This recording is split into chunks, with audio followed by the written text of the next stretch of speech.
Hey, welcome to After Hours. What a wild ride that was, fellas.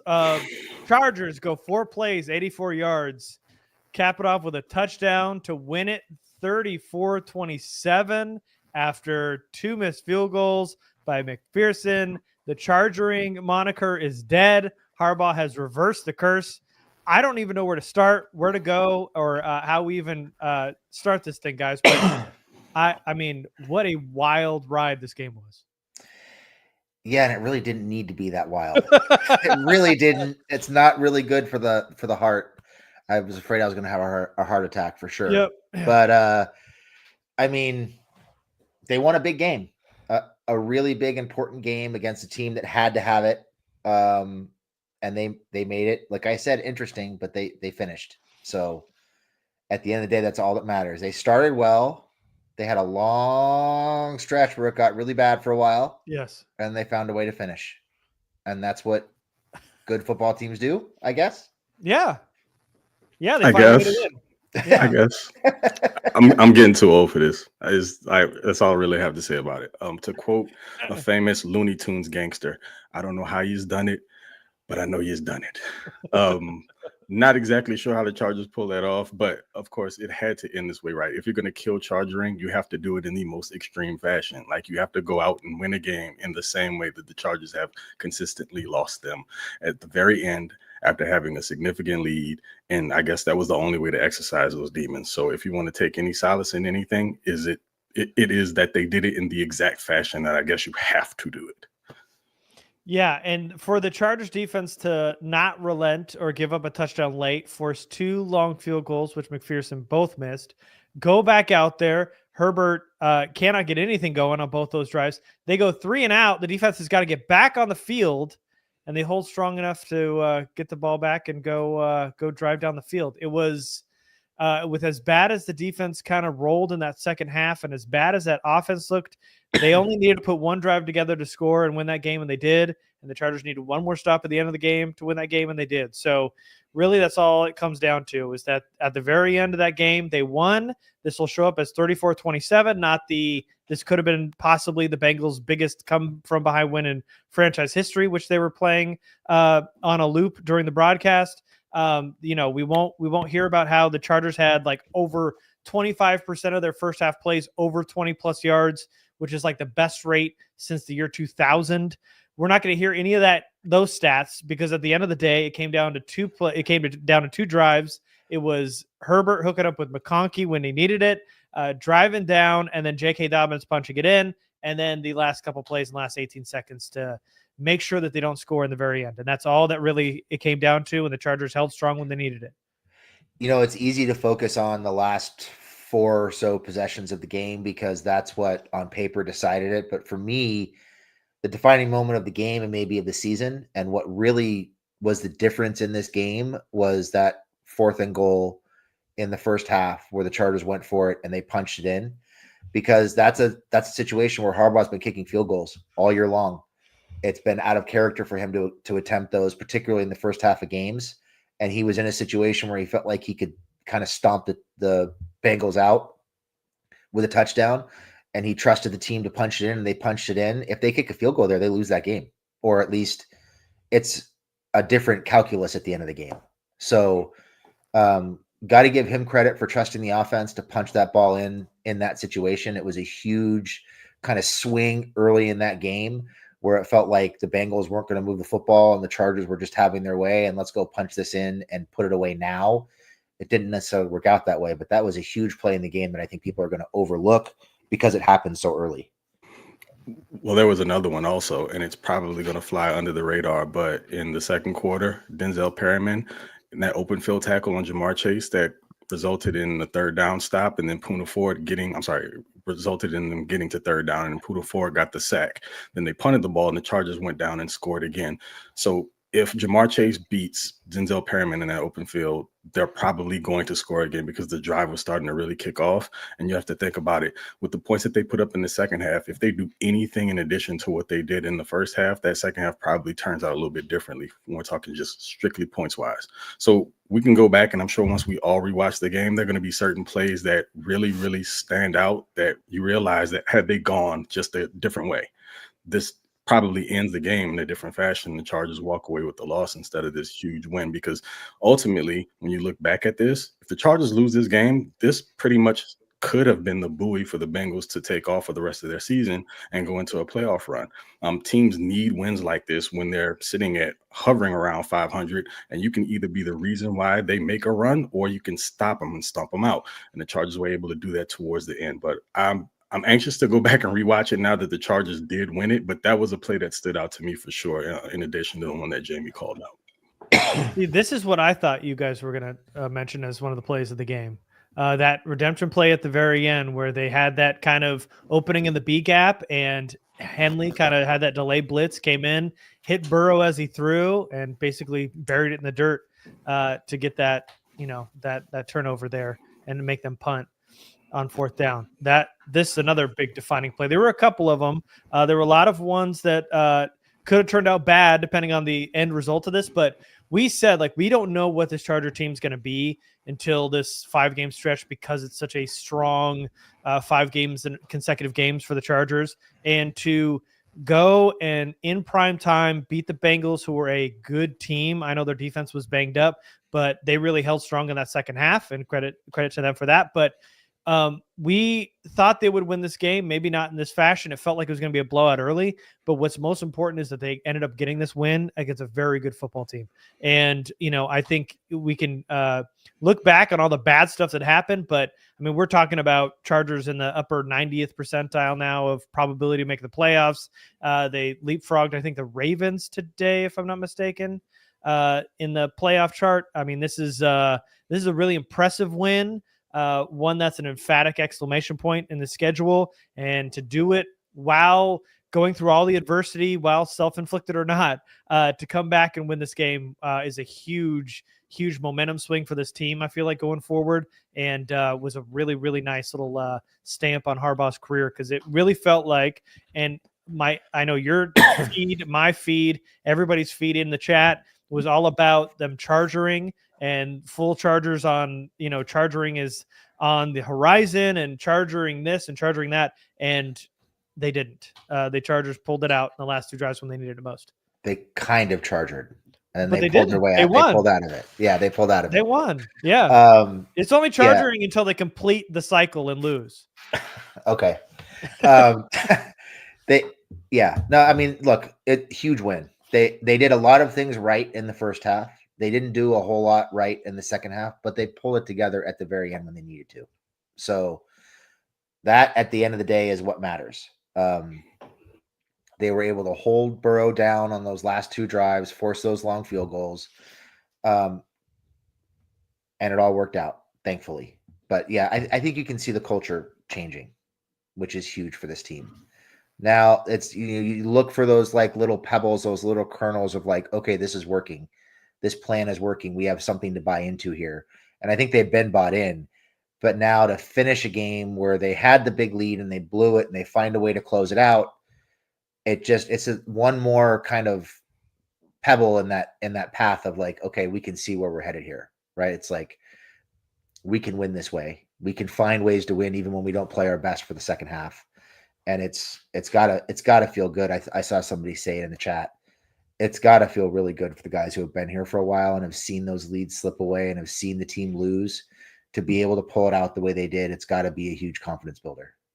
And that's exactly what I was going to say. The guys who are a part specifically of the Brandon Staley regime, this is a belief game. So as much as it would have buoyed the Bengals to win it, it might have the similar effect for the Chargers for the remainder of the year, because the guys were already bought in, but this is definitely a belief game that will help to bolster that moving forward.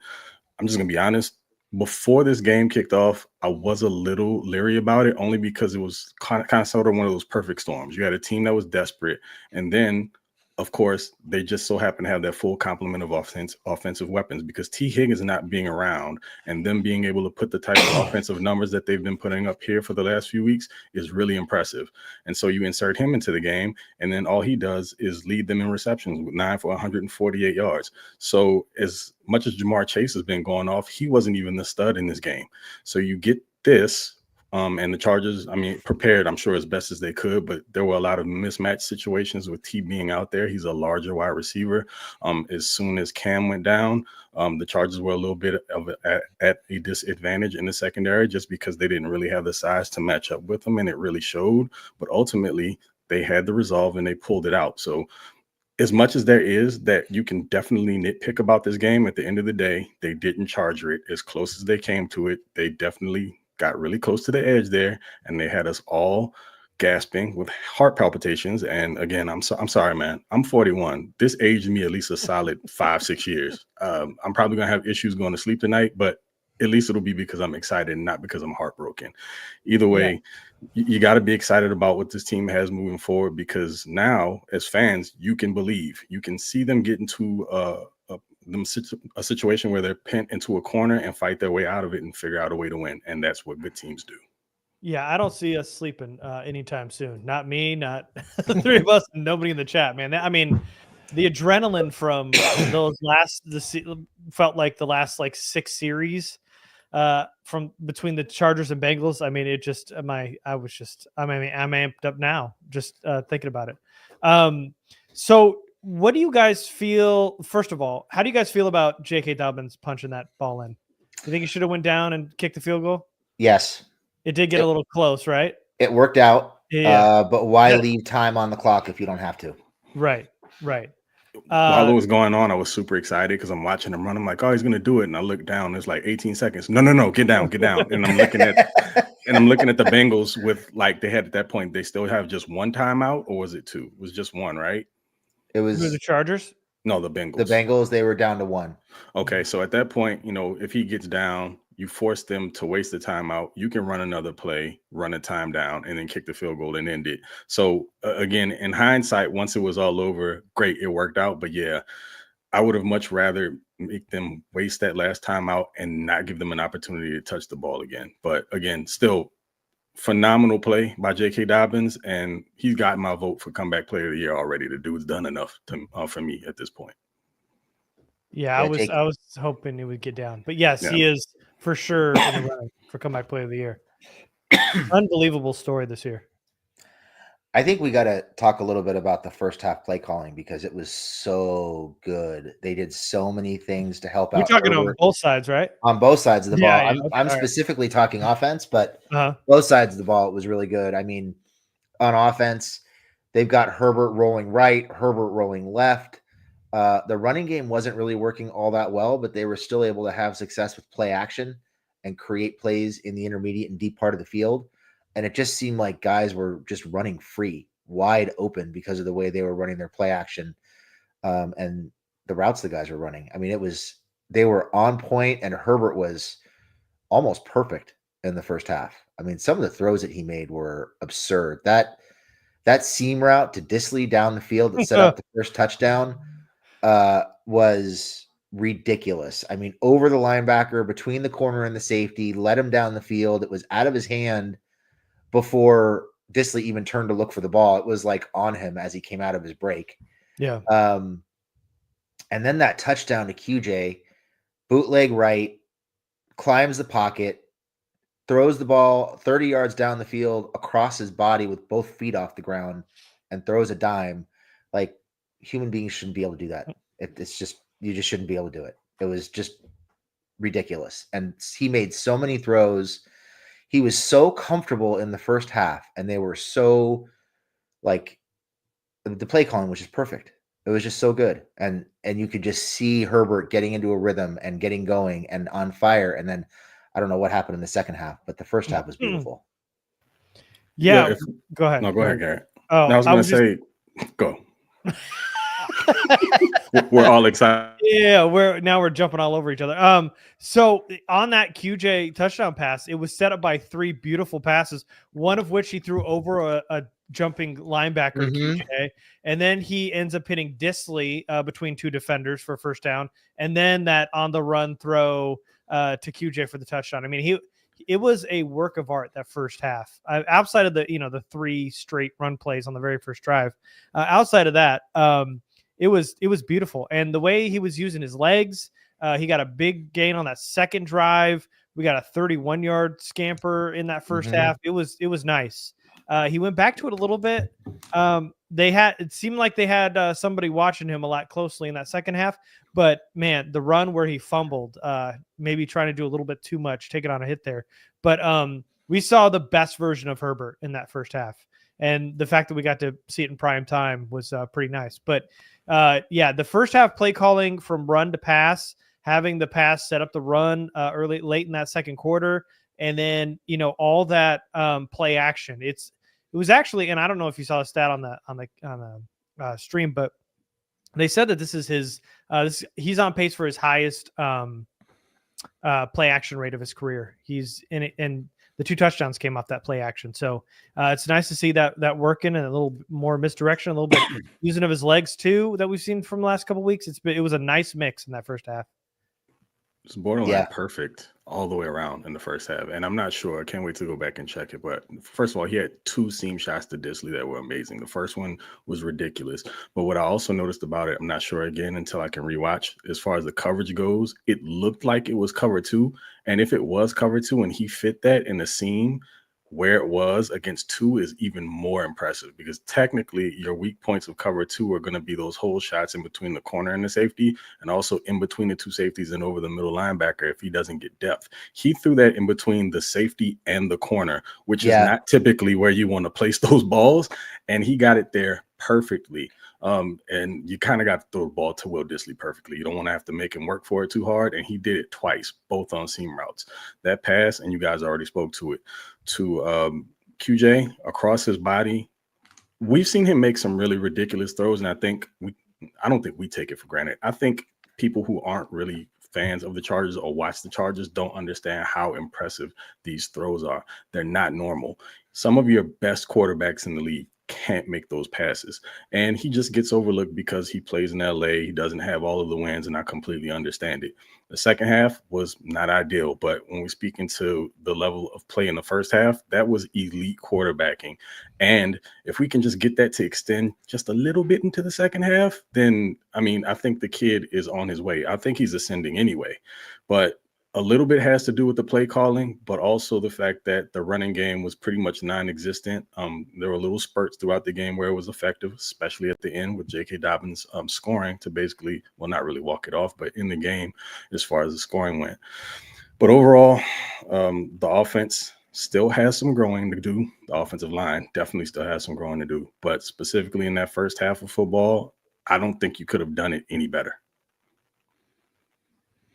Yeah, first half of football was great. And you got to talk about Minter too, because the thing that really stood out to me, and it shifted in the second half a little bit, but the thing that stood out to me about the defense in the first half was how disciplined the pass rush was. They were bringing 5.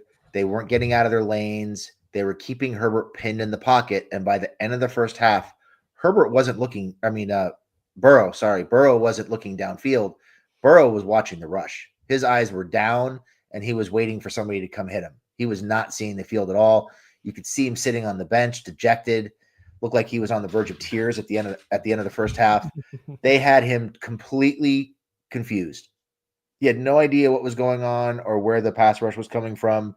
And at a certain point in the first half, I felt like he was starting to turtle in the pocket a little bit, like he was pulling the ball down and waiting to get hit. Minter had them ready. The game plan in the first half was perfect. They executed it perfectly. Everything about that defensive game plan and the play calling was just incredible. Yeah, they had rushers coming from everywhere, and the lane discipline was amazing. And you could feel like after the multiple third down attempts, he was completely dejected. Burrow was. He was getting hit a lot, and the pass rush was stellar in that first half without Khalil Mack. And then credit to the DBs who were really like breaking on everything, and they're playing everybody really, really tight. And it felt like the whole defense didn't give an inch in that first half. They were amazing. Even when, they drove down those first 2 drives the Bengals did, and they got into the red zone, it was like as soon as they did, everybody tightened up and they made sure that, they didn't punch it in from there. And they, settled for 2 field goals, which obviously came up huge at the end of that game because it came down to that last drive from the Chargers. So there were a lot of little wins throughout this game. The last 2 drives obviously were the cappers, but defensively in that first half, being able to stop them short, the pressure, the multiple punts, and still didn't get a turnover. And then there were a lot of late penalties that kind of hurt them, but to come back from all that and battle through that adversity to get this win against a really good team was really, really impressive. I'll tell you what's really interesting is that, and you spoke to this, Garrett, you pay attention to the fact that this is a 4-quarter game. So I know that it'll get lost on some people. There'll be some who look at the second half and feel like the Chargers kind of lucked out and win this game. But all of these things tie together to get you to this point. If they don't make those stops in the red zone earlier in the game, then we're not having this conversation in the way that we are. It becomes an entire pod where we're just criticizing everything that went wrong. But give credit. Oh, we lost him. Oh. Craig's having a rough day with the technical stuff. Yeah. But it really felt like the perfect. I mean, it was only a half of football, but it was as good of a half of football for the Chargers as we've seen in a very, very long time. Minimal mistakes, complimentary football on all sides. We saw some good returns from Darius Davis today. Maybe 1 or 2 not so good calls there, but out second half it was bad. But the fact that Craig, are you back now? Yeah, sorry, I'm here. That they were able to put it all together in that first half really kind of shows the ceiling of this team. If they could do that for 4 quarters, I mean, that team in that first half for 4 quarters feels unbeatable in my mind. Yeah, they absolutely have to be able to put it together for 4, especially when you start playing these really good teams. I know some people look at the Bengals at 4-6 and will say they weren't a good team. Well, no, that's still one of the best offenses in the NFL. And you saw that, there was an opportunity there for them to put together a run to win this game, and the defense stepped up. So they are not like, the little children of the poor. They just had a really sucky start to the season, which the Bengals often do. But again, that was a really good football team. The Chargers are going to see a few more here coming up. So you got to put together 4 quarters of football if you expect to be in the dance at the end of it all. Yeah, I was, I'm sure we'll get to a lot of it, but we talked about the pass rush. We saw Tooley get multiple sacks today. I think he had 2 sacks today. Or was it 1.5? Did he get half for that second one? They gave him 1.5, but he got 2, in my opinion. Boo. Puna Ford getting a big sack. He's been real hot lately. We saw a Tier Tart get a really big tackle for a loss on a goal line series. Cam Hart came up with some pretty big plays, especially in the end zone. I know he got called for a penalty, but once he went down, it felt like things kind of turned a little bit sideways. But I think at some point we're going to need to have. I don't want to get too bummer because it's such a fun win, but at some point we got to have a conversation about Jasir Taylor. Because that guy is hurting this defense. I feel like we're having the same conversation about Jasir Taylor over and over and over again. Are we not? I mean, he sucks. He's terrible. He's a liability. He can't cover. He can't run. I don't know what we're doing out there. I guess they're desperate for corners at this point. But man, you just can't rely on him to do anything out there. As soon as he hit the field on a 4th and 2, they went right at him. Yeah, I mean, they need bodies. It's unfortunate because you see him trot out there after, what some of these other younger guys have been doing. You wonder why he has to be on the field. Well, again, you got Christian Fulton, who's out there still apparently not 100%. I think he came off and had a heating pad on his hamstring at one point. You got Cam that goes out. And so you're forced to put him into the game. And teams basically play Where's Waldo whenever he's on the field. And now for 2 weeks in a row, you've seen him get torched on deep balls. And this is a team that wants to keep the top on the defense. He does not allow you to do that consistently. And you know what really hurt them, which I felt defensively hurt them the most in that second half, was the tackling. I mean, they had Burrow dead to rights multiple times. Couldn't bring him down in the pocket, let him extend plays, get first downs. It happened in the run game. It happened, it happened in the DBs in the secondary. It just felt like in that second half, I don't know if it was a tired thing or just got sloppy type thing. I'm not sure what happened, but we talked about like having discipline in that first half. They didn't have that. They had lane discipline in the first half. The tackling discipline fell off in the second half. Yeah, I think they were tired. They were on the field the entire second half. But yeah, there were definitely some opportunities there where they could have got Burrow on the ground on third down to snuff out drives, and they just couldn't finish. Yeah. Bosa had a couple. I think Derwin had one. Mm-hmm. Tito, I think, had one. They just couldn't finish. They were there, but they couldn't get him on the ground. And every time they missed the tackle, it wound up in a big play, it seemed like. And that's when, not Herbert, sorry. That's when Burrow really shines. When he has the ability to extend plays, and even when he can climb the pocket. If you overextend and get out of your rush lane or rush too far up the field and he's able to step up and get around that initial pass rush, then he'll just wait, pat the ball, run towards the sideline and allow one of his receivers to uncover, and they will break for a big play. It happens every single week. But for the most part, yeah, they were playing disciplined defense. But when you're on the field that long, like they were in the second half, there's only so much running you can ask these guys to do. They got a little worn down. Thank goodness for the rotations that they have. Well, it was a little hampered because there was no Khalil Mack, but I still give them credit in the front for being as violent and aggressive as they were, even in being tired. They were just a little lax and lost on technique with regard to tackling. But overall,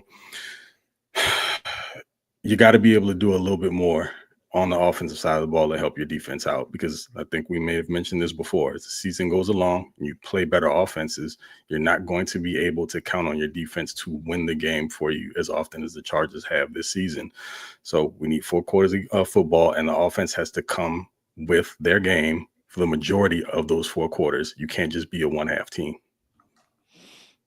Yeah, I do. While you guys mentioned, I do want to give Fulton some credit too. I know he had 2 PI penalties today, but he made some 2 big plays in the end zone, getting some PBUs and playing. You can tell he's maybe getting a little bit grabby because he's not 100%. You could tell he's not back to his beginning of the year type Christian Fulton form. But I thought to able to bounce back and stay in the game, because Cam Hart goes down and they Eli Apple had to come on. He came out. They're kind of rotating DBs, and it felt like Fulton was on and off the field, but mostly on the field for the most part, just to help his team win. And I felt like he had a pretty strong performance outside of a couple grabby penalties today. Yeah, and I thought a couple of those, or at least one of them, was a little ticky-tack. The first one felt very ticky-tack. Yeah. But when he's been on the field, he's been good all year. He's been tackling well. He's been really good in coverage, just sticky and physical. I think he had a couple key pass breakups against either Chase or T. Higgins as well. So one was against Chase in the end zone, and the other one was against T. Higgins in the end zone.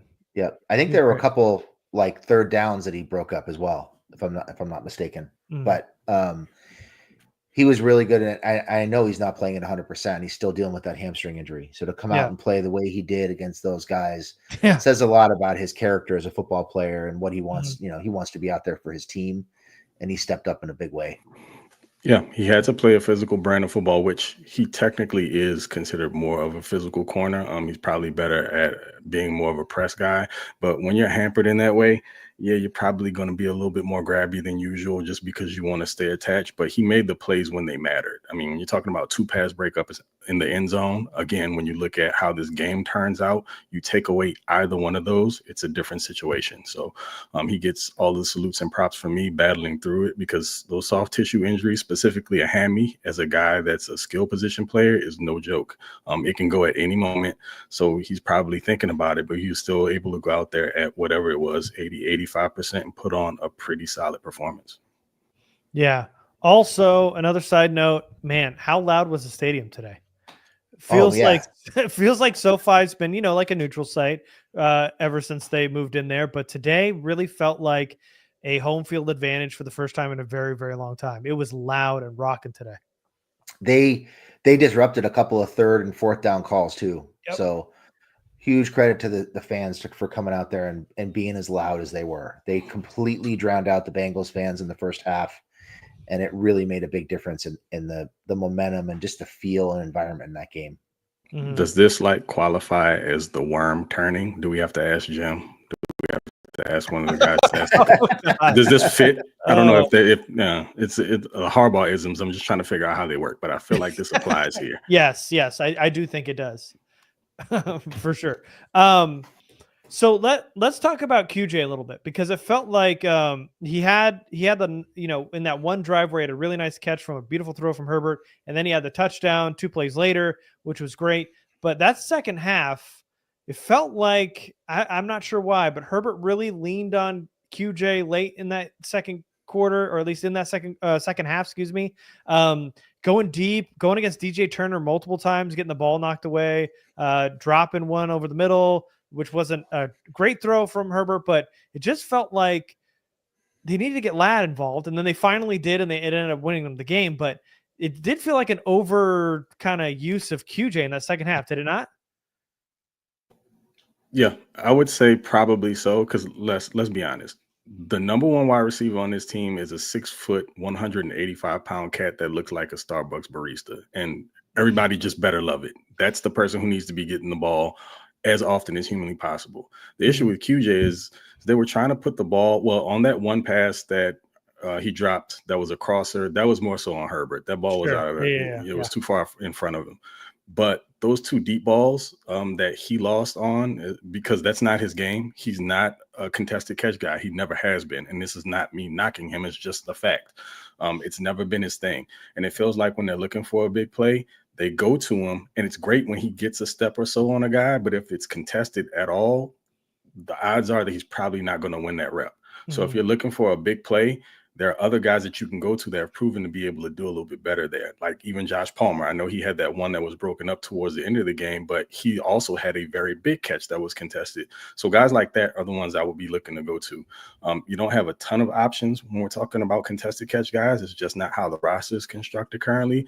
But as far as QJ is concerned, I get that you want to get him down the field as a bigger body on these smaller guys, but Herbert almost has to put the ball in a position where the defender can't get to it whatsoever, or you're running a risk that QJ won't come down with it.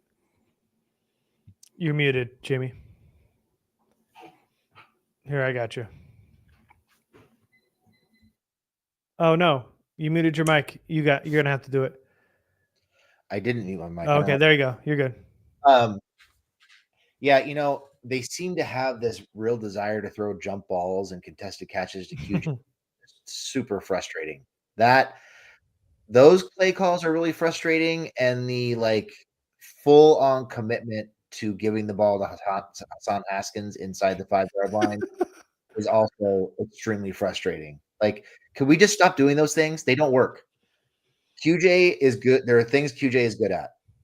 Thankfully, he's catching balls when he's wide open. That's a huge improvement from last year. He's going to create some yak if he catches the ball in space. Throw him the slants, throw him the comeback routes, throw him the digs. I'm surprised they haven't run more jet sweeps with him and called some more bubble screens for him. But he's not a big physical 50-50 catch guy. If you throw the ball up, the corner is more than likely going to play through him. So I don't understand the desire to throw the ball up to him in those situations. There's got to be a better option.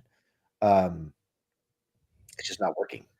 Yeah, Hannon Derry put the stats out. 2 out of 8. He was at 25%. So he caught 2 of his 8 targets. No bueno. And I don't know if this is true, that he dropped every pass after his touchdown. I'm not sure that every single one of those was considered a drop. Some of those balls were broken up by the corner. One was short, like Herbert kind of short hopped him on another, trying to hit him in that cover 2 hole. And 2 or 3 of them were the corner got their hands on it before QJ did. So, but to K. Peasy's point, he did not catch a ball. He did not catch a ball after the first half. That's accurate. I also think I can only think of 3 off of the top of my head, but 2 of them was contested. 1 was too far out ahead of him. So it's not all this scenario where we're talking about last year, rookie year QJ. He's not just dropping balls just because he can't freaking catch. He's improved in that manner. But You're just throwing them passes, specifically those deep balls in contested situations down the field that we all know that's just not his bag. Now, if you had to guess how many yards Ladd McConkey had today, how many receiving yards do you think he had? Ooh. Because when I saw the box score after the game, I was very surprised. He had 6 catches. How many yards? 57. Jamie? I'm going to say 85. 123. Whoa. Right? Man, he got a bunch of chunk plays. That's crazy. Okay, so I guess I didn't realize how big the 2 really big passes he caught were. I mean, you said 6 receptions. Yeah, 6 for 123 today. What was his longest? 28. I think both those last 2 catches were, I think, over 25 yards. No, I did not know he put up that much yardage. I thought it was probably, I said 50 something or way undershot that, but I thought it was probably somewhere in between like 55 to 70 or so yards. But wow. I mean, again, that's your number 1 wide receiver, whether people want to admit it or not. Yep. He sure is. When they finally needed it, when it mattered, you go to Ladd, and they did, and they won because of it. And I think, it can't be overlooked, the play call and the play design on that, putting him in motion, getting him stacked, giving him a free run to the corner like that. It was perfect. I saw him go in motion, and I knew exactly where the ball was going, and it was perfect. And then in the play before that, set up that same play that Hinton bid on and almost had that pick 6 on, and in and out to get Ladd McConkey up the field. And he still bid on it like he was going to take the inside route, and Ladd McConkey was able to get it for a big gain. I mean, that last drive was very good from Roman. That second half was very bad from Roman, and also not so great from Herbert. But outside of that, when they needed it, they got it. I would have to go back and watch the second half again to see how bad the play calling was from Roman. I feel like there was just a lot of major execution issues in the second half. I think my big issue with the second half is you've got a big lead. You built the team to run the ball, and it seemed like they went out of their way to make it a Herbert game when they didn't really need to. Like, he made the plays in the first half, and it felt like the second half was the opportunity to run the ball, shorten the game, keep the ball away from the Bengals as much as you could, and not be in a position where you're constantly having to convert 3rd and 8, 3rd and 9, 3rd and 12. They just, I don't know. They got maybe a little bit too caught up in how well Herbert played in the first half and got away from their identity and did not allow the running game to complement what Herbert was doing. I 1000% agree. I was under the impression that they were going to come out in the second half and bludgeon the Bengals.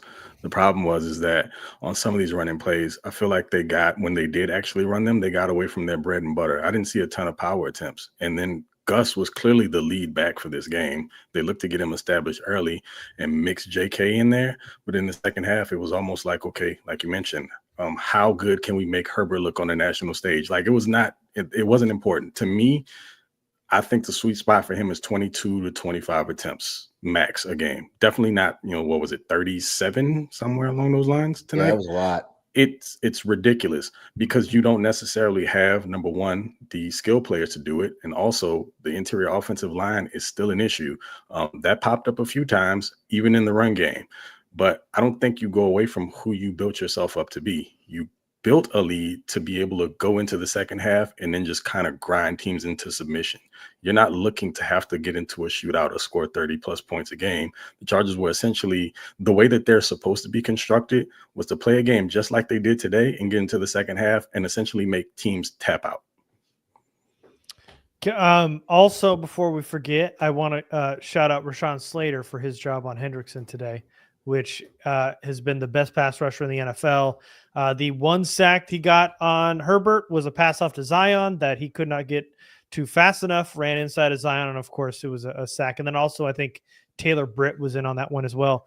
And then there was a holding penalty late, but outside of that, a real clean slate for Slater today, and really, really impressive because it felt like he could be one of those game wreckers like Myles Garrett was against the Browns at one point during that game, at least a series wrecker. And it felt like, once he got that sack early, that it might be a long day, but Slater really shut him down for most of the day.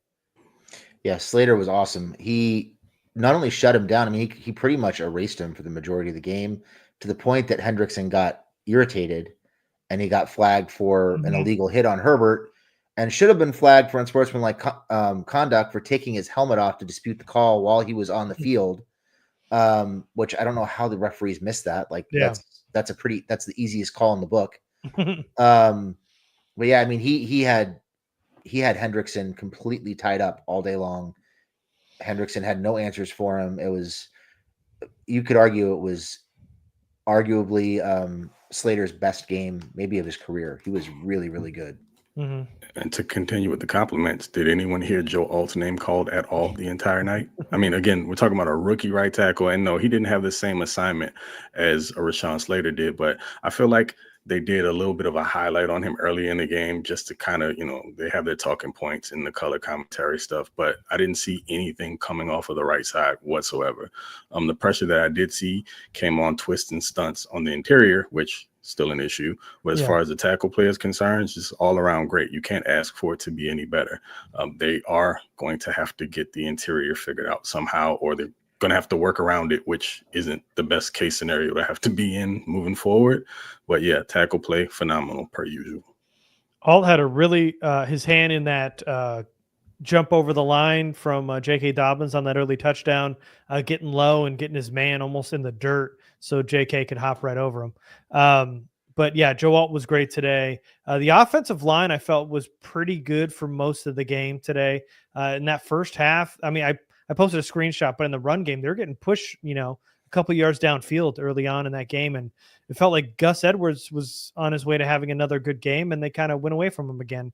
I'm not sure what the rotation is going to be like going forward, because it feels like, I don't know, they're depending on J.K. Dobbins and whether Gus is doing good or not, or it's because, they're still working him back into the rotation. I'm not sure, but I felt like Gus had some early success early in that game, but J.K. Dobbins is the one that finished it, obviously. Listen, let's be clear. The Hassan Haskins crap inside the 5 just needs to stop. If we're talking early in the game, if Gus can't get you 20, I mean, he got you 26 yards at 5 yards a clip earlier in the game. I think that's enough to say that his legs are fresh enough to get you 1 yard inside of the 5. So we can just kill the Hassan Haskins stuff. I don't understand what the infatuation is with it. I got it last week. It was probably about, like I said, working Gus into the game, again, getting him into game shape. But there's no excuse not to use your battering ram of a running back, especially when you apparently wanted to feature in this game, in the position where he's probably best going to be utilized. Yeah, we got comments about that from our roundtable a couple days ago, that we're kind of obsessed, unhealthily obsessed with the Haskins thing, because it's worked the last 2 times they did it on that 4th and short, and then now and that goal line series on a 2nd down against the Titans, but it didn't work today. So I don't know that we're obsessed. He got in on 2nd down, in my opinion. I thought he was in. I thought it was pretty obvious live. If you go back and watch, he was across the line on a 2nd down carry. And some people were saying they thought he was in on a 3rd down carry, but he was definitely in on the 2nd. He got in and they pushed him back, and they marked it to where he got pushed back. And so I thought he got in, but for me, it's really about use of resources, right? Like, you're paying Gus to be the short yardage back. You're paying Dobbins to make big plays in the running game. Why are we giving the ball to your 3rd running back in crucial situations in the red zone? You have a short yardage back, and it's not Hassan Haskins. So give the ball to Gus. You've waited all year for him to come back. Now he's back. Give him the ball in that situation. He's the one that got them down inside the 5 in the first place. Give him the ball. Let him run it in. And if you don't want to give it to him, give it to Dobbins. Almost feels like he's a part of the red zone package for some reason, and I don't understand it. It almost feels like a package thing, which it shouldn't be. Again, Hassan Haskins right now serves a purpose on special teams, and you put him in as a back when necessary. How is he the best option inside the 5-yard line of your top 3 running backs? That's the question I would have. And we're not including Vidal in that conversation. Right. I mean, not being active, of course. Right. Because if he was, I feel like Haskins would be the fourth. And Haskins has been a special teams guy, so it just feels like, listen, let him keep doing that. It just feels like it's Let a him little stay in his lane. Yes, it just feels a little too cute every time they give Haskins a handoff. I was just gonna mention something and I forgot. There was a question here from Payway. Wouldn't you say the offense has no identity right now? How do you guys feel about the offense? Does it have an identity? I would say it has an identity. I just think they get away from it from time to time. But just like last week, I mean, we talked about this. The identity is that they want to be able to run the ball. They just don't always lead with it, which is fine. They can always get back to it. Sometimes it just takes you setting up the run with the pass. Tonight, it felt super sporadic, or it felt like a Herbert dominant game and really unnecessarily. But I think they absolutely have an identity. They just need to stick with it. Yeah, they definitely get away from it. We know they want to run the ball. That's what they came here to do.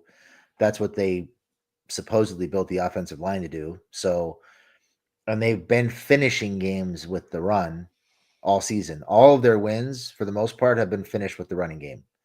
And it happened again tonight, but you would just like to be able to take some of the pressure off of the passing game with a 21-point lead, 18-point lead in the second half. Run the ball a little bit. Try to make things easier. It just, they just get too cute for whatever reason. Yeah, I'm not sure what that is, but yeah, I don't know that it feels like they're finding ways to win a game. They've done it 4 games in a row now. This is the first of the 5 kind of rough path that we had talked about, and they found a way to win it. I don't think we need to get caught up on, are they a run first team, a pass first team? It feels like it's, that they try to make it as balanced as possible. They're relying on Herbert's arm. They want to run the ball when they can. They kind of pick their spots, and then defensively they want to, hopefully strangle you out. And they weren't able to do it this game. They did in the first half, but not in the second. And I'm not too caught up in that at the moment. Do you guys buy into the having to have an identity right now after all these wins and all that? I mean, I think ultimately you do what you have to do to win the game is what it boils down to. You're not going to be stubborn enough, because keep in mind, we all thought that the issue that was going to be with Greg Roman is that he was just going to run the ball into oblivion no matter what. But now he's actually shown I guess he's not as pig-headed in that way, and he'll allow his quarterback to actually go out there and throw the ball. The thing is, sometimes he's doing it a little too much. Well, like today, for instance. So he's still trying to find that balance. But ultimately, he's never really had a quarterback like this per se. He's had guys who were a little bit more dominant with their legs and were more a part of the running game. Like, how many attempts did Herbert have today? He had like 5 or 6 carries. I mean, great. I think that's probably the best for him, and it's probably the best version of Herbert, but he's still trying to figure out how to best use Herbert the most efficiently. So no, I don't think you should be so stuck in your ways about you got to be a run first team and you got to be a fast pass first team. You do what you have to do to beat the team that you're playing that week. Yeah, it was 5 rushes for 65 yards, the leading rusher today, Justin Herbert. Yeah, it's some balance would just be nice. Yeah. Oh, for sure. This is exactly, I'm glad Rodney brought it up, because this is exactly what I was going to ask. So going into halftime, they've got 4 seconds. They decide to kick a field goal with 4 seconds on the clock. Do you, heading into halftime, are you going for it there to try to punch it in from the 1 yard line? Because they had just got a penalty. Do you punch it in from the 1 yard line, or do you take the 3 points? Because I thought Harbaugh was going to go for the jugular, because they're going to get the ball back in the second half. That was my inkling. If you're asking me, I would have been greedy and gone for it. But I understand why he did it is because he was also getting the ball back. So he wanted to be assured that he got points, and then they got the ball back after half. I understood it, but I probably would have been greedy and gone for it. Yeah, as it was happening live, I was saying kick a field goal. So I think you take the points in that situation, knowing you're getting the ball back. You go for the 2-for-1, and you try to put the game away with that first possession in the second half. Okay. Yeah, I was just curious. I felt like Herbert would have gambled. Or I mean not Herbert, Harbaugh would have gambled. But he didn't. He took the points. I think he gambled when the situation called for him to gamble, which was on the previous 4th and 1. Yeah, to punch it in. Sure. That was the right time based on what was happening in the game, the way the defense was playing, how the offense was moving the ball. Let's just punch it in here and feel like we've got this insurmountable lead so we can put them away. With 4 seconds left before the half, I think you got to take the points. Yeah, I wasn't mad at it at all. I completely understood it. But like I said, I don't know. You're looking at momentum and you're thinking about what that does, and it just kind of completely demoralizes them going into halftime. But you already had them down for the most part. You probably felt like you had your foot on their necks. So take the 3, get the ball back, and then you're probably thinking with the way your offense has been moving the ball that you're going to have another opportunity to score coming out of the half. All right, let's take a quick. Oh, by the way, everybody in here, Jamie and I talked. I think. Oh yeah. Anyway, we talked about it, and look for something pretty soon from us. We're going to be doing a big giveaway for Thanksgiving, maybe one for Christmas as well. So make sure you watch out for that. We'll put it on Twitter. We'll put it in the Discord. If you're not part of the Discord, go join that thing because it's the best thing for game day. There was a question here from Peyton Toledo. Ladd McConkey has 615 yards. What do you guys predict he'll end the season with? We're talking about 7 more games. 7 more games left in the season. Does he break 1,000? The way they've got him going now, I would say yes. I would say oh yeah, 1,100. Oh, I was going to say 12. I was going to say somewhere in between. I was going to say like 11 to 1,200. As long as he stays healthy, he's easily going to break 1,000 yards as long as he stays healthy. Because keep in mind, they're learning that he's the number 1 wide receiver. I think that's only going to increase. The volume's only going to increase over the next few games. And when they look for key situations and a guy to get the ball to, it's probably 9 times out of 10 going to be Ladd. So, yeah, easy 1,000-yard receiver as a rookie for sure. What about these in-game injuries? It feels like these are starting to pile up a little bit, don't you think? Yeah. Yeah. I mean, he's tiny. It's going to happen. I was really afraid he broke his collarbone when he got up holding his shoulder. I know. I was really afraid. And it felt like a late tackle in that sideline, by the way. He hit him out of bounds. Yeah. I don't know what was going on. So how about this for bold prediction? Malik Neighbors, 607 yards on the season. Ladd McConkey, 615 yards on the season. Who has more yards at the end of the season? Is it That's Malik not Neighbors? fair. That's not fair, Garrett. Look at who's throwing him the ball. That's a good call. That's a good one, though. He probably ends up with more yards receiving. I wouldn't be surprised. Who? Neighbors? No, Ladd. McConkey. Okay. I wouldn't be shocked. You got McConkey over Neighbors at the end of the year? Yep. I think so, too. You know what? The Giants will probably be in more negative game scripts than the Chargers will. So there's a chance that Neighbors gets more targets just by way of them playing from behind so often. That's going to be a closer race than what I initially thought. I mean, Neighbors is the focal point of that offense. Like the unquestioned focal point of that offense. Only part of that offense. Yeah. So he's going to wind up, I think, with more catches and more yards just because they're constantly feeding him. So ESPN has Ladd McConkey projected at getting 70 catches for 929 yards at the end of the season, and Malik Neighbors to get 104 receptions at 1,032 yards. So if you're a betting man. But how crazy is that? We're talking about Ladd McConkey and Malik Neighbors in the same yard total. Pretty fun this season. Really, really, really fun.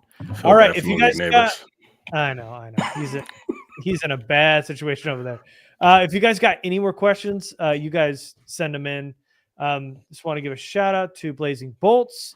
Herbert's playing outstanding, MVP performance, a playoff ticket, almost stamped. Bolt up.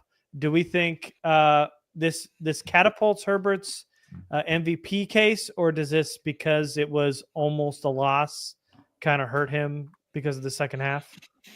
I don't think he's going to be in the MVP case until later in the season. I think they've got to lock up a playoff spot and people have to start taking notice of them on a national level for him to get that recognition. Yeah, same. Turning into a popularity contest, and again, I keep hearing Patrick Mahomes' name being thrown out there, and it just makes no sense. Again, it's about who the people like. Herbert will have to go on a bit of a run here, and then kind of with the way that their offense is constructed, you probably won't see a bunch of 30-plus attempt passing games. Hopefully not. But if he can put it together both on the ground and through the air, he's definitely going to make a case for himself to end the year. Just to clean up a little bit of business, earlier I said the Chargers are at a 90% chance to make the playoffs. It's 89%, and they are the current 5th seed. I thought they said that was 90 plus if they won this game. Well, according to NFL.com, it is an 89% playoff probability. Okay, they got it wrong on the broadcast then. I guess, yeah. Cheers to the W from Mike. Love listening to the pod. Keep it up, guys. Thank you very much for your donations. Appreciate it. What's your guys' predictions for the Harbaugh Bowl? Harbaugh Bowl. Harbaugh or Harbaugh Bowl? Harbaugh Bowl. Should be Harbaugh. Yeah, I don't know. I think Harbaugh. Yeah. So, yeah.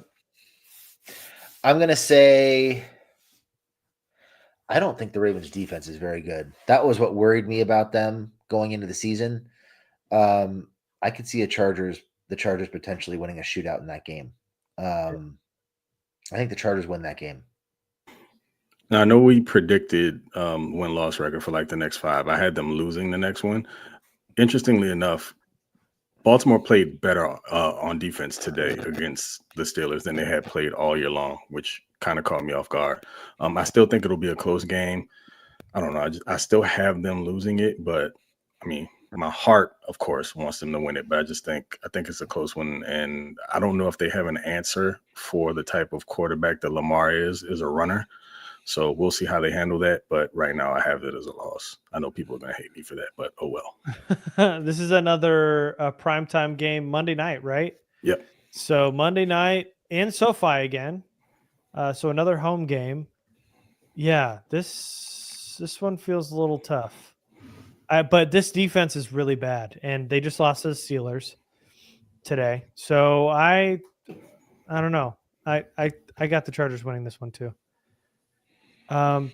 What is your number one thing the Chargers need to clean up as a team going into next week?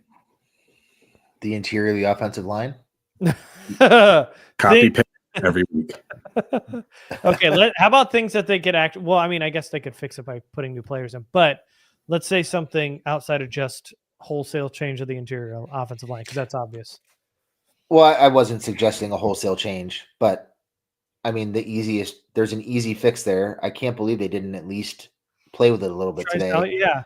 I saw Pipkins on the ground a couple times, and I was like, oh, Salyer's going to get some run, and he never did. One time he grabbed his ankle, and he was on the ground for like a hot second. And I'm like, oh, yeah, Salyer's definitely getting in. And then didn't happen. Right. So do I need to pick something else? Yes, other than outside of, but I don't want to. Okay. All right, cheat then. How about let's have Darius Davis stop catching balls inside the 5-yard line. How about that? That's tough. Why is that tough? It's tough that he does that. No, I mean, it's tough to leave your offense in that kind of situation because it does feel like the defense gives up a little bit. They bend, but then they stop the offense at like the 40 or 50 where they have to punt it on a short field. And then rather than Darius Davis just letting it go, he fair catches it. And then they got to start and do a 90 to 95-yard drive the next time they get the ball. So, I mean, by rule, your heels are supposed to be on the 10. If the ball goes over your head, then you just let it go. You know, you don't back up behind the 10 and fair catch the ball. If you're going to do that, then you better be trying to get some yardage afterwards. So, yeah, I agree. Who's telling Darius? Me, you, the coaches? I mean, who's got to tell him? We know that, but why isn't he doing it? Give me his number. I'll text him. All right. I'll do that. For me, oh man, I feel really weird about the running game right now, with regard to the consistency of it, and it feels like Greg Roman, which this is nuts to say, has given up on it too early. I never thought I'd ever say that. Mm-hmm. So, not only doing it more consistently, but just keeping with the hot hand. If Gus Edwards is getting it done, then let Gus cook. I mean, it was the same thing last week. He had 10 carries for like 55 yards, another 5.5 or so yards a clip. It feels like I get that you're trying to work him into it, but also the dude's been out since week 3, 4. Give him a little bit more burn, let him get some more wear on the tires, and give JK a little bit of a break because he's been carrying the run game while while Gus Edwards has been out. So for me, but also I guess as a number 2, stop trying to make Quentin Johnston your vertical receiving threat. I understand why you're doing it because you're looking at it from a size perspective, but you're forcing Justin Herbert to have to put perfect balls on him that aren't contested because we see that doesn't work out mostly in his favor. I'm not bagging on QJ. I know everybody feels like we do that, but it's just not what he's great at. So I guess unless you finally get DJ Chark on the field, maybe that'll happen at some point. That's more of the guy that you want to do that with. But for the time being, if you're going to draw it up, just make sure that it's mostly off of play action and you've established the run to where you can potentially create a little bit more separation down the field and Herbert can lead him with the ball and he can go get it as opposed to having to catch it with someone raking at his arms. Yeah, those are all things I would have mentioned. I guess the only thing that I think needs to get cleaned up is the tackling in that second half was pretty bad. From Kim, no question, justice's joy, which sounds great because she says my typo is courtesy of Victory Wine, and you typed it drunk somehow. I don't know how you do that, but you typed drunk. Kim, you mixing Ricolas and wine? How's that going? No, it's got to taste weird. Justice's joy. I love it, Kim. Thank you so much. Appreciate it. Everybody, thank you so much for joining us. Big turnout today, big game, huge win. Don't let anybody tell you this wasn't a big win. Don't let anybody focus on the second half. Remind them that Justin Herbert led them down the field to score a touchdown to win that game late in a very tough team against the Bengals, a team that most people predicted to win that game. The Chargers did not charger today. They went out and won. This is a brand new Chargers football team. Chargering is all but dead now. So thanks for listening. Make sure you follow along because we got some giveaways coming up for the holidays. Make sure you follow at Garrett Sisti, at lightning_round, and Craig at top_flight, which is FLYT3. Make sure to tune in to the podcasts. Join the Patreon. And Payway says, who's got it better than us? Nobody. Oh, the locker room video is out. So, guys, kill some time here. I'm going to pull that video up on our way out. Okay. Anything else you guys want to add? Nope. 7-3 ho. Gee. All right. Let me find this thing. Is this it? Man, now I got to find it. Okay, here we go. Share screen. Let's get this out of the way. Let's go full. Tell me if you can hear this, okay? Hey, guys. Can you hear that? Yeah? All right, here we go. Yep. Hey, guys. Let's go. That was a signature win right there. That was a big time win. And you never flinched. You never even stumbled. I mean, defense played our best when our best was needed. Okay.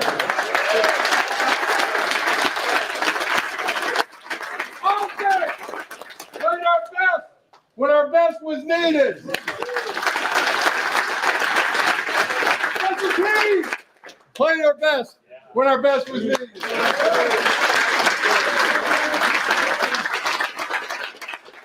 This is going to be one of the best high fives ever. Yeah. Give each other a high five.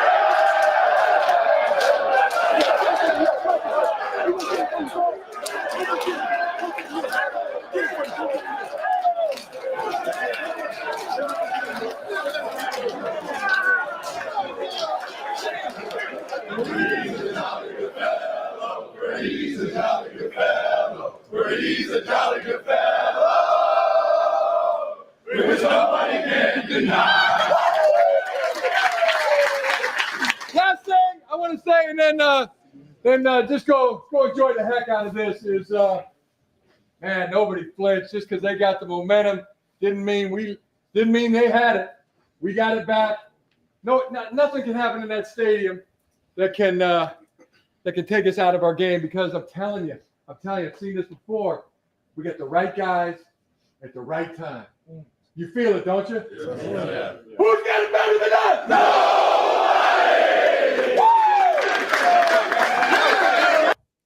How much fun is Derwin James having? He's having a blast. I gotta tell you, God. when that video started and he reached for his pants, for a split second, I thought the pants were coming off. He was Singletary.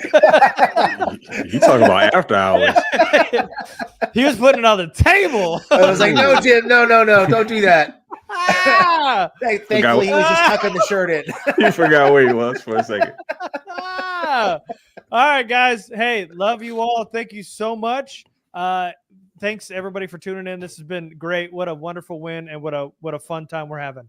Appreciate you guys, and we will see you next time. Thanks, everybody. Salute.